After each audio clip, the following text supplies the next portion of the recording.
un terme plutôt plus neutre. Tandis que fumier n'est pas neutre du tout. Hein. Fumier, c'est une insulte. Ah bon? Une insulte. Ah oui, bon. Moi, me traiter de fumier, je ne le supporterai pas. Vous imaginez le fumier, ce que c'est? Ce que c'est un ramassis d'ordures, de déchets animaux et autres. C'est ça le fumier.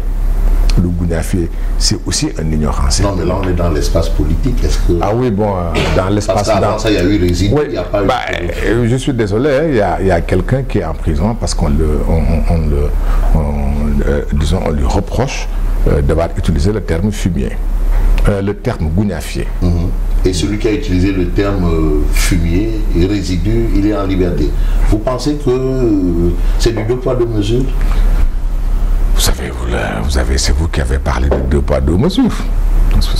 Ça correspond. Mais est-ce qu'il y a un problème en termes de liberté?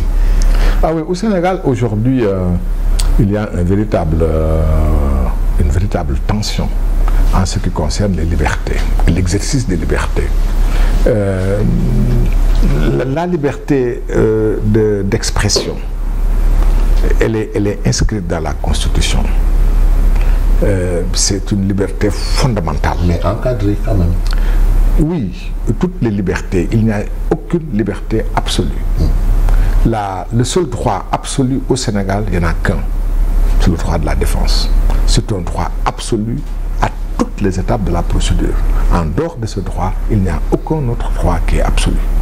Donc, les libertés sont encadrées, mais ce n'est pas parce que les libertés sont encadrées que les libertés sont comprimées. On ne les comprime pas. Il n'appartient pas à l'État, à l'exécutif, au pouvoir politique d'encadrer les libertés. Les libertés sont encadrées par la loi et non pas par le pouvoir politique. Et aujourd'hui, c'est le pouvoir politique qui décide à sa façon. Quand on parle, quand on s'exprime, le pouvoir politique est en une situation de dire oui, voici aujourd'hui le canevas du vocabulaire. Vous imaginez qu'on se retrouve au tribunal avec un dictionnaire pour à chaque fois dire quel est le sens d'un mot? Vous imaginez ça? Dans aucun pays au monde, ce n'est acceptable. Le dictionnaire est le fait des grammairiens et le fait des littéraires, j'allais dire, est le fait de l'académie des lettres. Mais ce n'est pas le fait du tribunal. On ne va pas au tribunal en discutant dictionnaire en main. À chaque fois que quelqu'un passe, qu'est-ce qu'il a voulu dire, qu'est-ce que ça veut dire gouniafier, qu'est-ce que ça veut dire fumier, qu'est-ce que ça veut dire ceci, qu'est-ce que ça veut dire cela. Non, on n'est pas là pour ça. On est là pour interpréter des faits, qualifier des faits en fonction d'infractions possibles, mais pas en fonction du sens qu'on peut leur donner. Ça n'a pas de sens. Non. Mais où est le rapport entre ce que vous évoquiez tantôt par rapport à une volonté politique de comprimer, de compresser les libertés et la justice? Bon, vous savez, moi, la séparation je suis comme Saint Thomas, je crois à ce que je vois. Moustapha Diakhaté, pour ne pas le nommer, voilà la deuxième fois en si peu de temps qu'il est en prison pour des termes d'une banalité déconcertante. Ouye Abdou Nguer, c'est pour ce qu'il a dit. Bachir Fofana pour ce qu'il a dit, etc., etc. Oui, la justice aussi, il y a ces deux mamelles. Une des mamelles de la justice, c'est notre constitution qui est sous le contrôle direct de la chancellerie, donc du gouvernement, du pouvoir politique, c'est le parquet, qui a un pouvoir, j'allais dire, surdimensionné par rapport à la démocratie et par rapport, j'allais dire, au besoin de sauvegarder les libertés. Qu'on le veuille ou non, par sa pratique, aujourd'hui, le parquet est liberticide. Le parquet est liberticide. Par sa pratique, c'est ça la réalité.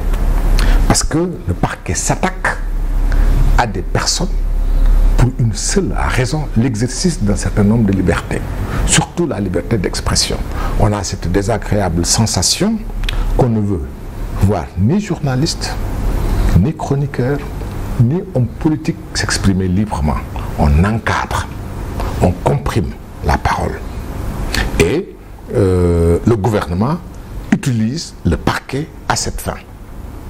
Mais le parquet à sa décharge, il y a un lien ombilical entre le parquet et le gouvernement.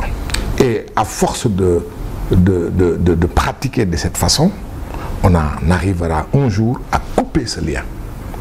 À tort ou à raison? À tort ou à raison. Et pour moi, je considère que dans notre pays, et comme on considère un peu l'évolution du pays, ce serait peut-être à tort de couper ce lien. Mais cela nécessite de la part des hommes du parquet une plus grande flexibilité, une plus grande intelligence des choses. Et non pas y aller comme ça et oublier que le pouvoir d'État, le pouvoir gouvernemental est fondamentalement assis sur un socle politique. Et que par conséquent, à force pour le parquet d'avoir le dos rond, il devient, à n'en pas douter, le bras armé d'une volonté politique de porter atteinte aux libertés. Mais est-ce qu'il y aurait une volonté voilée?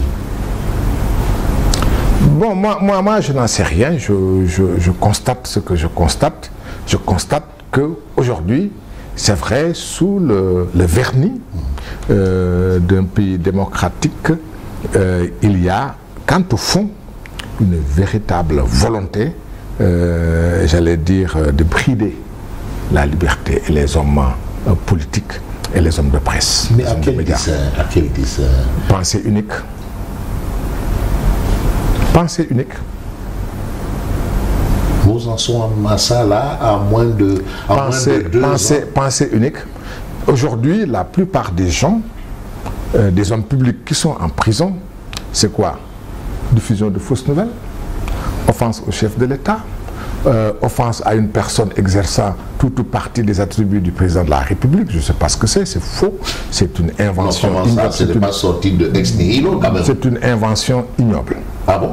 Absolument. Vous ne connaissez pas? C'est une invention ignoble. Même si le délit existe, son application est une application que je n'accepte pas personnellement. Parce que ça vise la personnalité qui exerce les fonctions de Premier ministre. Cette personnalité n'exerce pas toute ou partie des prérogatives du président de la République. Ses fonctions, ses compétences, ses prérogatives sont définies par la Constitution et non pas par le fait du président de la République. C'est faux. Par conséquent, à le surprotéger, on en revient à élargir de façon indue et de façon injustifiée une infraction qui aurait dû être restreinte plus tôt. Et ça traduit également une certaine absence de flexibilité, comme je le disais tout à l'heure. Bon, alors aujourd'hui quand même, vous avez fait un diagnostic. Est-ce qu'il y aurait une relation particulière que les tenants actuels du pouvoir ont avec la justice? Oui, ils ont la volonté de se soumettre à la justice pour régler leurs comptes avec les hommes politiques et les hommes publics, particulièrement les hommes des médias. Aujourd'hui, l'exécutif sénégalais, le pouvoir exécutif sénégalais, déjà a un problème avec la justice. Ça veut dire que quelque part, parce que lorsqu'on dit, lorsqu'on entend de la troisième personnalité de ce pays dire que la justice ne fait pas son travail, ça pose problème. Le Premier ministre, lorsqu'on entend que lorsque le président de la République dit qu'il faut libérer la justice, après avoir dit, dans un premier temps, qu'il faut que le peuple veille à ce que la justice fonctionne sous un certain registre et surveiller la justice, c'est un discours déjà contradictoire. Il faut surveiller la justice, aujourd'hui il faut libérer la justice. Et lorsqu'on voit tous ces procès, on se rend compte effectivement que le pouvoir aujourd'hui, le pouvoir PASTEF, a un problème avec la justice. Organiser quand même les assises à la justice, les assises de la justice. Pensez aujourd'hui à son dernier débat où vraiment il faut donner aux juges toute la liberté qui s'y est. Mais finalement, à quel Diomaye ou à quel Sonko se fier? Vous vous êtes posé la question? Au Diomaye et au